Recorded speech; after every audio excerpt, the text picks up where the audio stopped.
Rev up your engines!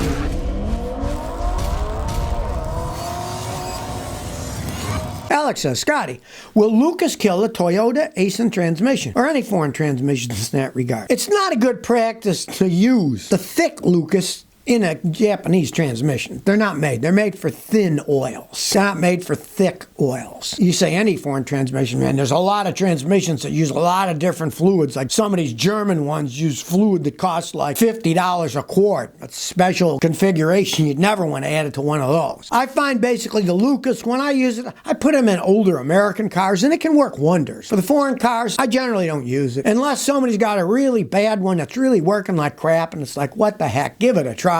Maybe it'll give you a few more miles. As a general rule, no, I wouldn't use it in foreign transmissions. The man plays. Scotty says, I've got done paying off my 2022 Honda Accord LX 1.5 turbo and found out about the oil dilution problem. Should I trade it in for a Toyota? First, do this. Change the oil and filter and put in that new GF6 oil, the one that's made for them. After you run it 5,000 miles and you change the oil, get a sample of the oil. Send it to one of those oil analysts. You can watch my video. I've got one on analyzing oil. I sent it out for my matrix, and it turns out there was hardly any wear at all, even though the thing's 15 years old. They are just so well made that they don't have any problems. Once you get the information back from the oil analysis company, if it doesn't show oil dilution, don't worry about it. If it does show oil dilution, yeah, I'd probably trade it in and get a Toyota and not worry about it. But you found with that new oil, I've had customers with Hondas do just that. They put in a new oil, they get it analyzed, and there's hardly any oil dilution at all. All cars have a tiny amount, but it'll say 0 when it's less than a certain percentage. There's still a tiny bit there. So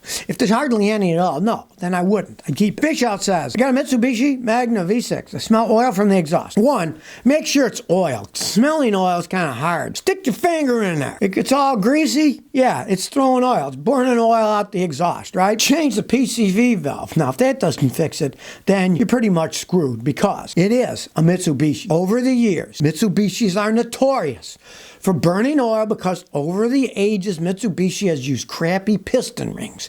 The piston rings seal the pistons, they go up and down. As the rings wear, and oil burns through. It leaks through the rings, and then when the fire explodes in the spark plug, it burns the oil and it comes out the exhaust. It'll also clog your catalytic converter. If that's the case, keep adding oil as it burns out, but I wouldn't expect it to last all that much longer, because once they start getting a lot of oil in the tailpipe, they'll clog the catalytic converter, and eventually the engine will just flat wear out. But it's kind of a good test. Do a compression test of your engine. If it still has pretty good compression, you can continue to drive it.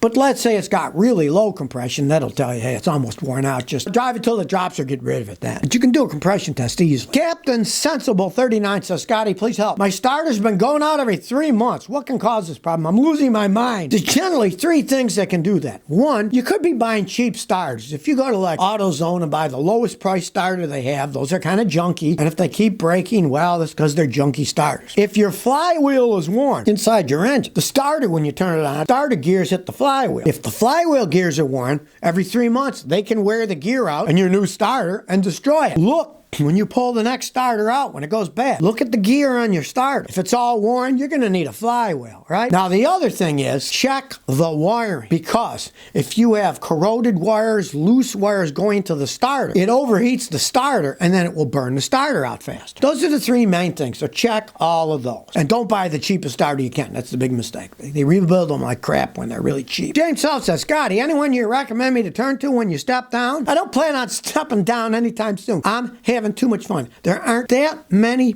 situations where somebody can share all their knowledge, helping out other people all over the world on the internet, and not charging them anything for it. And I love helping people out. It's fun. My grandfather did too, but he worked on a small corner gas station in Lewiston, New York, and he'd help hundreds of people, right? Well, I can help out millions of people. I like it. I like meeting people on the street. In that regard, I'm headed back to Tennessee. So if everybody in Tennessee, you can start making appointments for me. And if you see me on the road driving down in the Matrix, hey, wave, say hi. Catch me in a restaurant, come over and say hi. Don't be embarrassed. I don't care. I love talking to people. If everybody in the world treated each other as equals, it would be a great place. And here on the internet, we can. Now, I do have to say, the internet is a unique situation because you don't have to actually see people, see if they have bad breath, Maybe, they're kind of nasty when they start drinking or something. Well, hey, here it's all sterile. You're safe, I'm safe, everybody's safe. We're just sharing information. Kevin Atkins says, the 2006 Toyota Tundra with the 4.7 V8 with only 75,000 miles, a good truck. That would be a great truck if that's the real mileage. You want absolute positive proof? Like I always tell people, you might look it up on one of those Carfax type things where they have the inspections every year and you'll see the mileage and you'll see, yes, that is the real mileage, right? The only thing you got to worry about is some of them, the frames weren't made right and they rot. So first you crawl under with a hammer, hit the frame.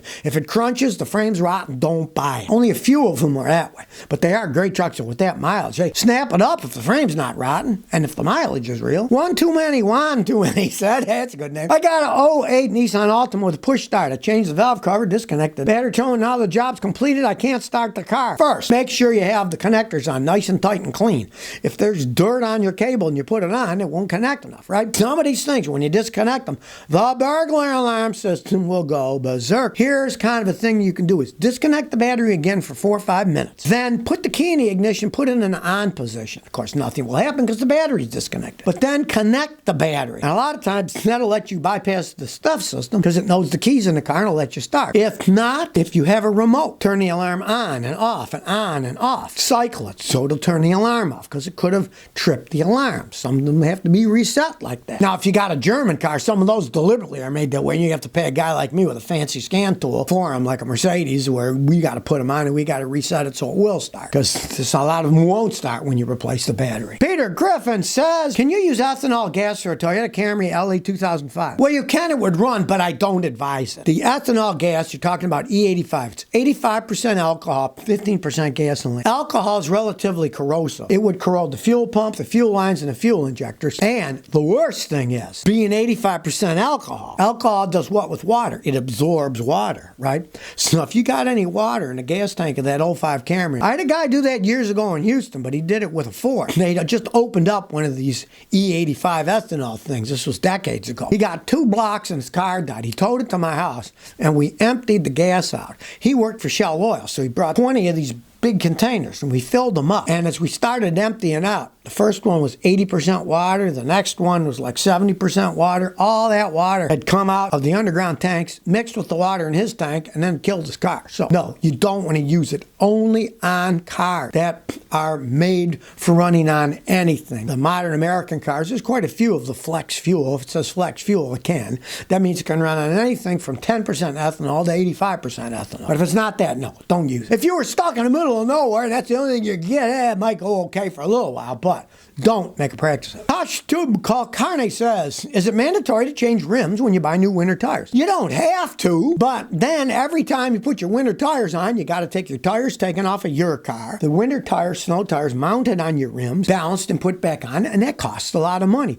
It's actually cheaper if you go to like a junkyard or whatever, buy used rims for your snow tires and do it yourself. Then you never have to pay any money at all anymore. That makes a lot more sense than always paying somebody. You price to mount and balance tires and then realize you're going to have to do it twice a year because when you change them, you got to do it. And then when you take the snow tires off, you got to change it back. So it's actually economically feasible to use rims from a junkyard for your snow tires than to keep having them changed over because it's just, you're paying all that money every time. Well, here's one for you. The guy had his brand new Ford Lightning electric pickup truck, and he's charging it up in Oregon, and here's a giant pop. The charging station at Electrify America, this new fancy place, stopped working, and his truck was stuck. He couldn't even get in a neutral, so he had to have it towed away to get it fixed. Realize these power stations are not in such great shape. They aren't built all that well. And people all over the country are saying, hey, my friend had one. He plugged it in. Boom, it stopped working. So this guy was stuck in Oregon, 1,000 miles from home. He was on a road trip, right? And he hears a bang and he can't drive his truck. He's got to tow it. And the Ford dealer tells him, we're busy. We got to order a part for it and it's going to take a while. I'm telling you, I mean, anybody that thinks this technology is working out right yet, it isn't. You're a fool if you go out and buy this stuff. Imagine going somewhere and you're on a trip, you plug it in, you hear a boom,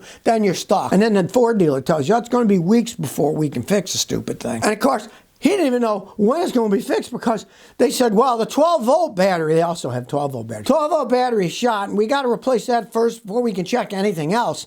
And it's going to take us, a while to get that. Do you want this technology? Do you want to be a guinea pig for these people? I definitely wouldn't want to be in that situation. You're stuck 1,000 miles from home. You paid all this money. It was an extended range one. Those things are, by the time you're done, they're $90,000. It's crazy that people are even buying these things. And Electrify America, the company that had the charger that made it go bang, said, well, they're working with the owner. You're stuck somewhere, and they said, well, this big company's going to work with you. Yeah, we know how it goes with big companies. They don't give a crap about anybody, all right? You'll be sitting there waiting forever for something to happen. Think twice before you buy one of these electronic monstrosities. So if you never want to miss another one of my new car repair videos, remember to ring that bell.